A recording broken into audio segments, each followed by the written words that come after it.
Hello, my name is Hope Welty, and I would like to thank you for joining us in Del Campo High School's Coug Media Studio as we take the time to speak with candidates for the San Juan Unified School District's Board of Education. Each of our videos will start up with a 2-minute introduction by the candidate.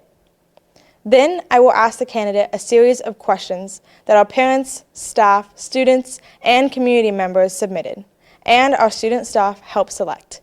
Each candidate is asked the same questions, so if you'd like to hear another candidate's response, you'll be able to in their video. Candidates have up to 2 minutes to respond to each question.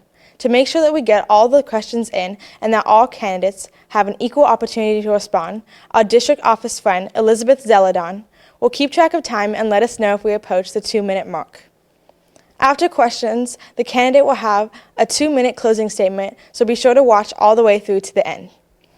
Now let me introduce to you Ray Ward, who is running to represent Trustee Area 6. Hello, candidate Ward. Please begin with your opening statement. Hello, and thank you for having me here today. I really appreciate it. So I feel that this is a unique time to be a candidate for the San Juan Unified School District Governing Board. I think this is a time that a lot of people want to get involved, and I think that is a great position to be in. Because I believe that we should work together and try to figure out a way that we can all come together so that the administration, the district, the parents, the business people in the community, and other community leaders can come together and make the right decisions to help our students. I look forward to this time and these questions. Your first question. San Juan Unified stopped providing home-to-school transportation more than a decade ago. What can be done to help make sure that students can get to and from school safely? Well, I think that's something that we have to work with the parents on to find a way of providing some solutions for them. Oftentimes, when my daughter was going to school, we worked together with other parents in the neighborhood and try to find out how we can get them there. So we would take turns driving and doing other things to help each other out. And I think that's a good way to do it, is if you can work together as a community and make sure that everybody's taken care of, that's great. Many families were impacted by the change to start times this school year, whether it be by lack of supervision in the morning before school or a time crunch after school trying to fit in activities. What supports did you see the district implement and to help families adjust, and what else do you think can be done? Well, I think that what can be done is we have to have additional staff, and it may not be staff members of the school itself, but it could be other people. So we could have other community groups help and work with them. There's a lot of groups out there that want to do good service and help our kids. So maybe we should talk with some of them and see if they can come in and take over some of those responsibilities and make sure that there's ability. I'm part of Rotary. I know the Rotarians all like to do things like that, but there could be other groups. With that, we have to coordinate with the staff to make sure that between these community groups and the staff, we can make sure that the kids are safe and able to be taken care of in the school. Most districts in California, including San Juan Unified, are facing declining student enrollment at their schools. Why do you think this is, and what ideas do you have to combat declining enrollment? Well, I think that often what happens is parents are looking at alternatives. So some of them are going other directions, and what I think that we can do to improve this thing, and I was talking with some parents the other day, is we can have a better system. So we could be driving people to our schools versus other schools. The parents I was talking to actually had their students previously in a religious school. I won't say it was religion. And what they found was by bringing them into the San Juan School District, they were actually getting a better education. They liked the programs that were being offered, and it was a way to bring them in. It kind of happened with my daughter. When the first couple of years, she went to a private school, but we found that the San Juan School District provided music and other things that weren't being provided in the schools. So I think if we have these programs, we market the programs to the parents and let them know that it's available, that they will consider us a much bigger asset for their students than other schools. What can San Juan Unified do to provide classes that have meaning to students and learning that can be used in the real world? Well, I know we have a lot of stuff right now in there. So what I ultimately think that we should be looking at is we want to make sure that every student that leaves the San Juan School District after they've graduated has the opportunity to get out there and have high-paying, quality jobs. Now, some of the students, that means they're going to take the next step and go to college or a community college or a university. But other students are going to take advantage of other opportunities out there in the workforce. What we need to do, and I didn't know about a lot of these programs, and I think as I talked to other parents, some of them didn't know either, that there's a lot of opportunities for technical expertise in the school districts. So we need to let the students and the parents know about these opportunities. We should encourage students to look at these opportunities as an option in their future. And if they feel that this is the best option, then take the time to investigate and take those paths. If we do that, then everybody will have a great opportunity and they leave. What role does the Board of Education play in making sure that we have the highest quality teachers and staff to serve students and families? Well, I think that what's very important is we have to have a good relationship with the staff. Being a business person my whole career, what you always want is a motivated staff that is enjoying their jobs. So we have to spend the time to make sure that we have that staff here. And I think as a board member, we have to create the environment at the very top because we work with the superintendent, and we want to make sure that the superintendent and the people that are leading each schools enjoy their jobs. Find reasons to do it. We need to be there when maybe that some people aren't happy with them and try to support them, because if they're motivated and fun and enjoying themselves, guess what? They're going to do a better job, and that's what ultimately we want is people that are happy to be in the classroom and are doing a great job of teaching our kids. With more than $1 billion in community-supported bond funds, San Juan has been able to do a lot to improve and rebuild facilities. Do you support more bonds in the future, and how would you prioritize which schools the funds are spent at? Yes, I think the bonds are a great way of going to improve things as long as we have a great plan for it. So one of the things I would look at is, number one, what programs are we doing? This is where I think we can get help from other people like the business community and community leaders, because we need to know that if these programs, if we're building buildings for programs, that they have to be relevant, and there has to be opportunities that people that go through those programs for jobs afterwards. So I think that it's important that when we look at a bond issue, we look at the total pictures. Are we putting in a program that's needed? Is that program something that the community needs? And if so, what is the best location for that? So I think that we can mix these programs within different schools, depends on what their expertise are right now, what room that they have, and then make the best decision on which school should get the programs, and then make sure that we market those programs so people know that it's there and they send their kids there. What would you like to specifically see done to improve safety on school campuses? Well, safety is an important issue. One of the things I'd like to see is us having a great relationship with the local police departments for a couple of reasons. I think that if the police force is there, the students get to know them, there's a comfort level, and we can communicate about things that are either safety issues or maybe possible safety issues. So if we have that communications with law enforcement, they can help us with some of that stuff.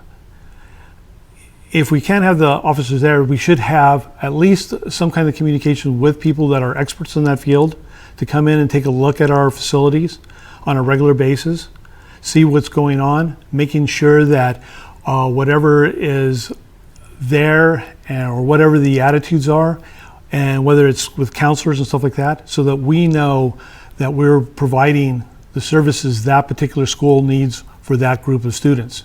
If we can do that, then I'm sure that the safety will be at the highest point it can be. What is the single most impactful thing you can do as a board member to make sure that the district and its schools remain financially sound and have balanced budgets? Well, when you look at the budget, and I've done a lot of budgeting in my career, is you have to look at not only the current budget, but you got to try to project the future. I know that's not always easy. Like we're going right now, we had a great budgetary year this year because the state of California has provided us with a lot of funds. But that doesn't seem like it's going to be the case in the next couple of years. So if we stick our head in and just say we're looking at things year by year, we could have a problem in the future where we might have to go into our reserves to bail us out. I don't like that idea. Reserves are to be reserves. So whenever you do the budget, you're going to have to look today, tomorrow, and in the future, and then try to make the best decisions you can with the information you have, and make sure you spread out those costs over the time. And remember little things like, maintenance. Maintenance is often much more cheaper than redoing something altogether. So as you're making those things, are you putting the investment in making sure things are going to last the long term, as opposed to having to completely rebuild a building or something like that in the future? So if we take a long-term as well as a short-term approach, I believe that we can have a sound budget. Like many of the adults in our community, some students are struggling with their mental health and resiliency. What is the school district's role in supporting student mental health, and what would you do as a board member to make sure it happens? Well, that's a great question. When you think about it, first we need some people to identify it. I know that I've personally, because of my role with helping with kids, I've gone through some classes to identify those issues. So we have to first be able to identify and see if we can find the issues and get those people help that need it. There are a lot of ways we can do it. There's a lot of education that teachers and other people can go through to find that information out. And the class I went through, we even went through some role playing that we had to go through to identify and try to learn it. I believe we need to get as many people through that program as possible and other programs like it. That way, if we identify them early, we can bring in professionals to help those students that need it before it gets out of hand. The worst thing is to have someone that gets so far gone that it's hard to help them. We want to help them early and make sure that they have the best well-being, because that also makes them a better student. If they are not having issues like that, they can actually concentrate on their studies and do better in school. Do unions have too much power in California schools? I don't know if they have too much power. I know that in the San Juan School District, it seems like there's a good working relationship between the board, the administration, and the union. And that's what I think it has to be. Whenever you're working with another organization, whether it's a union or any other of the different groups out there, you have to listen. You have to be willing to talk, come up with solutions, and sometimes compromise. And I think that if we have that attitude and we work with it, then we can do it. I think it's important to realize that the teachers are our frontline members. They're the ones that are teaching the students. We need them to be motivated and happy, which doesn't necessarily mean pay, but we have to treat them right. They have to be felt like they're being treated right. And then, then I'm sure that we can have the best possible working relationship. I know earlier this year, when there was a teacher shortage, the union came right up and decided to give in and make some quick adjustments to help the school districts fill the classrooms. That's the type of work we need, and I hope we can continue that and make sure that we can have a great working relationship. As students, we see acts of hate speech and bias on our campus. As a board member, what would you do to address these concerns? Well, I don't ever think there's a place for hate. And as a multicultural person myself, I've seen the bad side of people and been treated poorly in the past. I think one of the things that we can do is open up communications. When I was growing up, I was in some bad situations. Sometimes what worked is just by us talking and getting to know each other, learning more about each other, and that's what I would encourage. Because I've found that when you start finding out about people, finding out maybe why they have that stick on their shoulder that's causing them to lash out, and they learn about other people and what may be causing them issues, that you can start saying, oh, okay, I can kind of understand that. And then you can work through those problems.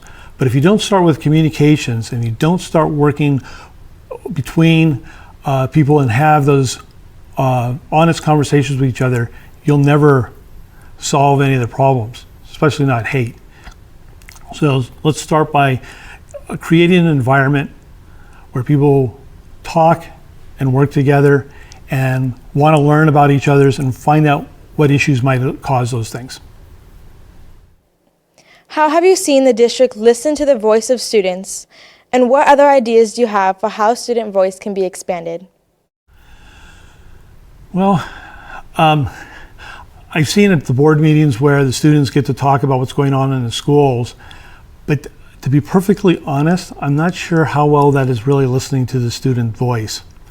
You know, it's great to hear about upcoming events and fun things like that, but you know, it's much more than that. You know, the students, we want them to succeed. And if they don't feel like they're succeeding, we need to find out from them why. Is it something we're doing wrong? Is it the way we're teaching? Is it the materials? I think that's an important portion of it, because I've done a lot of teaching. Now, most of my teaching has been to adults, but it's the same thing. If they don't feel that you're taking their input and you're helping them, or you care about them succeeding, it doesn't necessarily lead to good results. So we have to listen to the students. Now, the students can't always get everything they want, but we have to remember that if we have that conversation, maybe we can find that ground that we can change a little style and make sure that we do the best we can. One thing I'm never afraid of is change. And I think that just because we've done something always the same in the past doesn't mean it's right. So let's listen and work with the kids to find out how we can do better for them. Thank you, Candidate Ward. Do you have a closing statement you would like to share? Yes, I think it's really important to remember that this is not a single group's responsibility here. We need to all work together. Again, I said earlier, you know, the administrators have to be talking to the district staff. The district staff and the administrators have to be working with the parents, with the students, with community leaders, with business people, and everybody, along with the parents, to make sure that what we do is find the best solutions. Because we don't know where those best solutions are going to come from. It may come from someplace we don't expect. Maybe a business person can look at one of our technical programs and says, you know, it doesn't really fit what we're really doing in the real world today. How can we, and we can come back to, you know, how can we adjust it to make sure it does? If our ultimate goal is to make sure that in the beginning that our students have the ability to know the basics, then maybe we can find community groups that'll help us receive those basics. And then at the end, when we're making sure that they're ready for high-paying, high-quality jobs, we can adjust things to make sure that they're ready at that point. If we do that, the students will win. Thank you. Thank you so much for joining us. Don't forget to go and watch every candidate's video, and please go out and vote.